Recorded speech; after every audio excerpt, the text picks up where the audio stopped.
सभी को नमस्कार। अभी G20 की जो बैठक माननीय प्रधानमंत्री जी की लीडरशिप में संपन्न हुई है और 30 नवंबर तक इस वर्ष का उसका कार्यकाल है।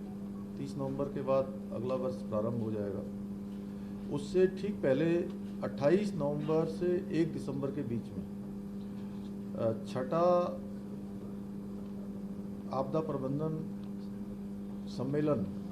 देहरादून में आयोजित करने का, वैश्विक सम्मेलन देहरादून में आयोजित करने का हम लोगों ने यहाँ पर निर्णय हुआ है। और उसमें डिजास्टर रिस्क रिडक्शन जो कि G20 की जो बैठक हुई, उस बैठक में एक महत्वपूर्ण विषय के रूप में आया है कि किस प्रकार से डिजास्टर के जो रिस्क हैं उसको कैसे कम से कम किया जाए। तो ये उस दृष्टि से भी ये सम्मेलन बहुत महत्वपूर्ण होने वाला है और इसमें देश दुनिया के अनेकों देशों के लोग, अनेकों राज्यों के लोग, आपदा प्रबंधन के क्षेत्र में जिनकी विशेषताएं रही हैं, जिन्होंने अनेकों कार्य किए हैं, उन सभी लोगों ने इसमें अपने अपने विचार भी रखने हैं। और आदरणीय प्रधानमंत्री जी से और आदरणीय गृह मंत्री जी जो हमारे आपदा प्रबंधन के भी मंत्री हैं, उनसे भी निवेदन किया जाएगा कि इस सम्मेलन में वो मुख्य अतिथि के रूप में अपनी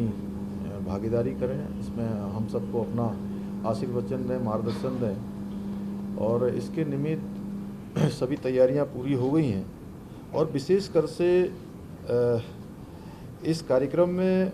भारतीय अंतरिक्ष अनुसंधान संगठन, रक्षा अनुसंधान संगठन एवं विकास संगठन, परमाणु ऊर्जा आयोग के प्रमुखों, भारत सरकार के मुख्य वैज्ञानिक सलाहकारों के साथ साथ विश्व के प्रमुख संस्थानों के प्रतिनिधियों के एवं संयुक्त राष्ट्र संघ देश विदेश के जलवायु विशेषज्ञों को भी इसमें आमंत्रित किया गया है। और इस सदी के महानायक श्री अमिताभ बच्चन जी को इसको उन्होंने ब्रांड एम्बेसडर के रूप में इस सम्मेलन के लिए और इस पूरे कार्यक्रम के लिए, चूँकि जो ये कार्यक्रम है ये 28 से लेकर 1 दिसंबर के बीच में होगा, 28 नवंबर से। लेकिन उससे पहले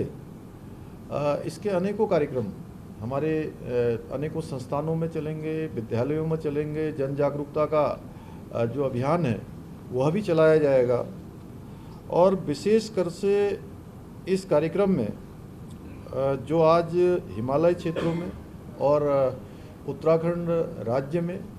जिस प्रकार से हम लोग प्रत्येक वर्ष किसी न किसी रूप में आपदा का सामना करना हम लोगों को पड़ता है और आपदा हमारे लिए एक बहुत बड़ी चुनौती है। तो इसमें आपदा प्रबंधन के जो सम्मेलन जो हमारा ये आयोजित हो रहा है, इसका मुख्य हेतु और मुख्य उद्देश्य भी यही है। और साथ ही जो प्राथमिक उद्देश्य इसका यह भी है कि हिमालय जो पारिस्थितिकी तंत्र है और समुदायों का ध्यान केंद्रित करते हुए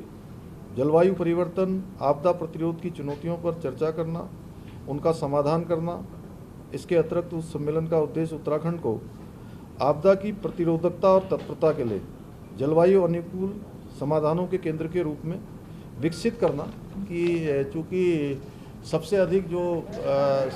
आपदाओं का सामना करना पड़ता है वो हम ही को करना पड़ता है, इस नाते इसको किया जा रहा है। और साथ में जो 8 और 9 दिसंबर को ग्लोबल इन्वेस्टर समिट जिसका आयोजन होना है, उसमें जिसमें हम तमाम देश विदेश के निवेशकों को भी आमंत्रित कर रहे हैं, उनके समक्ष यह भी संदेश प्रसारित करना है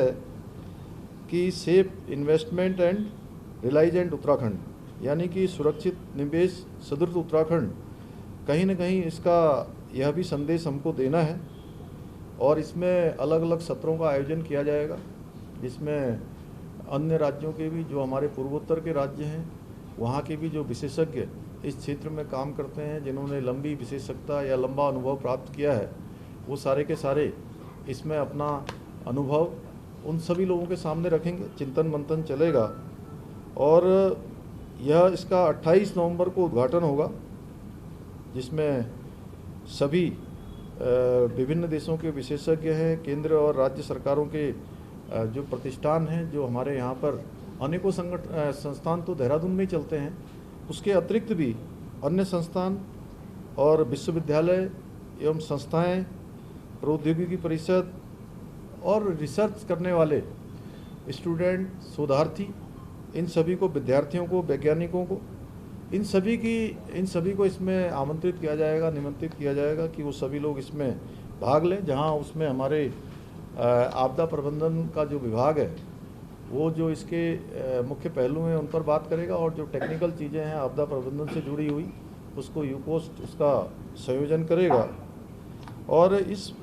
जो ये बड़ा सम्मेलन होने जा रहा है, इसमें 4 मुख्य सत्र होंगे, इसमें 50 टेक्निकल सेशन होंगे और कई विशेष तकनीकी सत्रों में आपदा प्रबंधन से संबंधित जितने भी सब्जेक्ट हैं उन सभी पर मुख्यतः बात होगी। जलवायु परिवर्तन है, आपदा प्रतिरोध्यता है, और आपदा से पहले पूर्व जो चेतावनी होती है, डिजास्टर आने से पहले जो जानकारियां पहले ही प्राप्त हो जाती हैं, और प्रतिरोधता तथा आपदा के पश्चात जो चुनौतियां आती हैं सामने कि जब आपदा हो जाती है उसके बाद कैसे लोगों का पुनर्वास हो, कैसे उन सब क्षेत्रों का पुनर्निर्माण तेज़ी से हो, इन सभी पर ठीक प्रकार से वार्ता होगी। कैसे एकीकृत करके जलवायु परिवर्तन जनित चुनौतियों को और अच्छे तरीके से इसमें सामना करने में सहायता निश्चित रूप से इस सम्मेलन से हमको मिलेगी। और इसमें जो प्रभावित समुदाय की जो प्रतिरोध्यता में कहीं न कहीं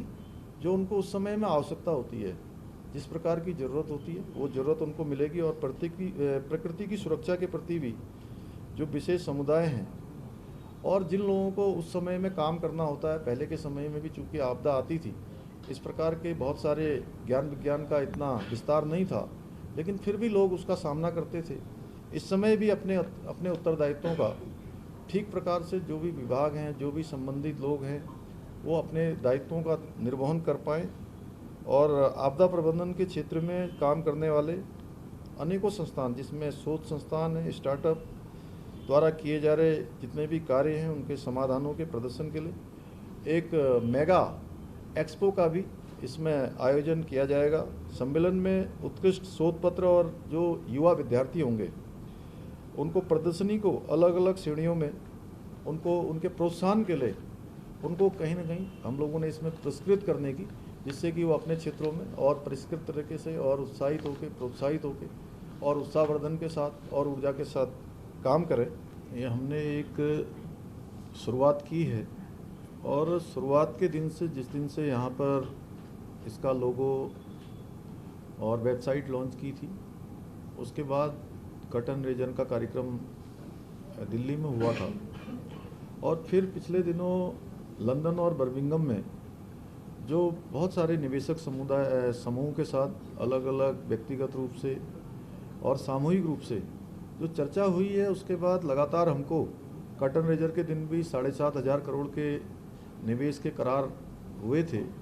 और लंदन बर्मिंघम में लगभग 12,500 करोड़ के निवेश के करार हुए हैं। साथ में अन्य भी बहुत सारे प्रस्ताव हमारे पास आए हुए हैं। और कल दिल्ली में जो निवेशकों के साथ मिलने का कार्यक्रम है रोड शो का, उससे पहले भी हमको एक काफ़ी सारे प्रस्ताव अभी प्राप्त हुए हैं। हम सभी का आकलन कर रहे हैं। कई बार क्या होता है कि बहुत सारे लोग यहाँ पर काम करना चाहते हैं, लेकिन हम यह भी देख रहे हैं, यह भी आकलन कर रहे हैं कि राज्य की दृष्टि से और जो हमारी यहाँ पर उपलब्धता है ज़मीनों इत्यादि की, उसमें हम किन लोगों को दे सकते हैं और किन लोगों के आने से राज्य के अंदर निवेश भी बढ़ेगा, रोजगार भी बढ़ेगा। उन सभी का आकलन करने के बाद ही निवेशकों के साथ करार पर हम आगे बढ़ रहे हैं। बड़ी संख्या, बड़ी राशि होगी, और निश्चित रूप से अभी तक जितने भी कार्यक्रम हुए हैं, जितने बार भी हमारा संवाद हुआ है, सब में अच्छा निवेश आया है और आगे भी अच्छा निवेश आएगा। और मैं एक बार आपको पहले भी आप सबसे मैंने निवेदन किया था कि इस बार जो हमने एक थोड़ा सा ये मानक अपने लिए भी तय किए हैं, सरकार के लिहाज से भी और उत्तराखंड राज्य की दृष्टि से भी, हम ग्लोबल इन्वेस्टर समिट कर रहे हैं, ये केवल उसी दिन के लिए करार करने के लिए नहीं कर रहे हैं कि जिस दिन मुख्य कार्यक्रम होगा या मुख्य समारोह होगा उस दिन कार्यक्रम होंगे, उस दिन निवेश के करार होंगे। उससे पहले एक बड़ी धनराशि, एक बड़ा निवेश ग्राउंड पर पहले ही आ जाए, यानी कि जिस दिन हम ये कार्यक्रम कर रहे होंगे तो अच्छा निवेश हमारा तब तक जो है ग्राउंड पर आ चुका होगा। ये डिजास्टर और विकास डेवलपमेंट, इनका आपस में जो रेसिप्रोकल टाइप का एक संबंध कहा जाता है, तो और ये जो कॉन्फ्रेंस भी हो रही है, नेशनल वर्ल्ड कांग्रेस जो हो रही है, इसी तो इससे कुछ लेसन लेके वो हम जो इन्वेस्टर समिट में भी उनको लागू करेंगे। हाँ, निश्चित रूप से देखिए जहाँ इन्वेस्टर समिट हो रही है उससे पहले ये जो हमारा आपदा प्रबंधन का सेमिनार हो रहा है या वैश्विक सम्मेलन हो रहा है, ये दोनों का एक दूसरे से बहुत संबंध है और बड़ा संबंध है कि उत्तराखंड सुरक्षित है, उसमें आप निवेश करने आइए, हिमालय सुरक्षित है, इसीलिए हम जो है उससे पहले ये सम्मेलन कर रहे हैं और उस पर चर्चा कर रहे हैं। ये बहुत अच्छा प्रश्न आपने पूछा, धन्यवाद। इकोलॉजी और इकोनॉमी दोनों में संतुलन बना रहे, दोनों विकास भी हो, निवेश भी आए, लेकिन उसके साथ साथ जो राज्य की मुख्य पहचान है हमारी इकोलॉजी भी बनी रहे, उस पर हम लोग बराबर का बैलेंस बनाते हुए आगे चलेंगे। सर आपदा को लेकर जो है लगातार स्टडीज होती रही है, चाहे जोशीमठ की बात की जाए, अब मसूरी पर भी हुई, लेकिन इसका फायदा क्या मिलता है? अल्टीमेटली बाद में जो है उन जगहों को चिन्हित करते हुए हटाया जाता है अतिक्रमण के नाम पर और जो दूसरी। अभी देखिए ऐसा है कि ये सम्मेलन इन सभी विषयों पर जो आपके मन में जिज्ञासा है, आपके साथ साथ आम जनमानस में जो जिज्ञासा है, और ये केवल भारत हिमालय की बात नहीं है, पूरी दुनिया के लोगों की जो जिज्ञासा है उसी के लिए वैश्विक सम्मेलन हो रहा है। इस पर इस प्रकार की जो जिज्ञासाएं आपकी हैं, मैं समझता हूं कि ऐसी जिज्ञासाएं सभी की होंगी, उन सभी पर हम लोग वो जो वैज्ञानिक आएंगे, जो विशेषज्ञ आएंगे, उन सभी पर चर्चा करेंगे। सर 2018 में भी बड़े पैमाने पर करार निवेशकों के साथ हुए थे, सर इस बार भी काफी करार हो चुके हैं, क्या उनको भी इस बार ऐड ऑन करने की कोशिश है या उन निवेशकों से संपर्क करने की? अब देखिए जो लोग 2018 में जिन्होंने यहाँ पर निवेश के करार किए थे, हम लोग उनसे भी संपर्क करेंगे। जो लोग नहीं आ पाए हैं उनको भी हमारा प्रयास होगा कि वो फिर से जो है आएँ और उत्तराखंड में निवेश करें। अभी तक माननीय प्रधानमंत्री जी का कार्यक्रम एक 12 तारीख के आसपास का प्रस्तावित हुआ है। कंफर्मेशन आने के बाद आगे का जो विस्तृत कार्यक्रम है वो बताया जाएगा, और उनका आना हमारे राज्य के लिए हमेशा ही जो है कहीं ना कहीं राज्य के लोग हमेशा चाहते हैं कि वो उत्तराखंड आएँ,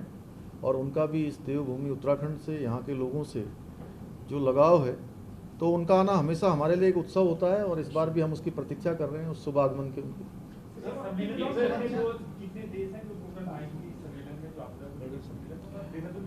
अभी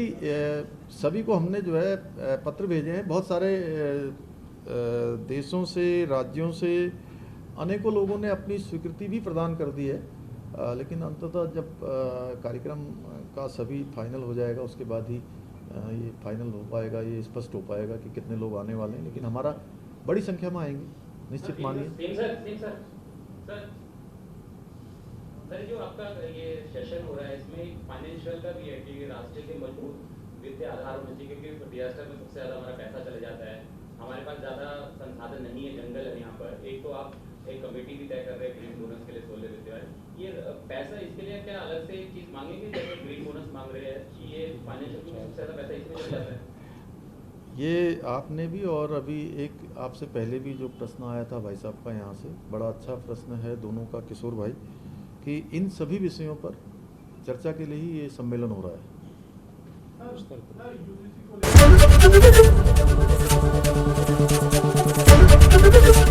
एबीपी गंगा, खबर आपकी, जुबान आपकी।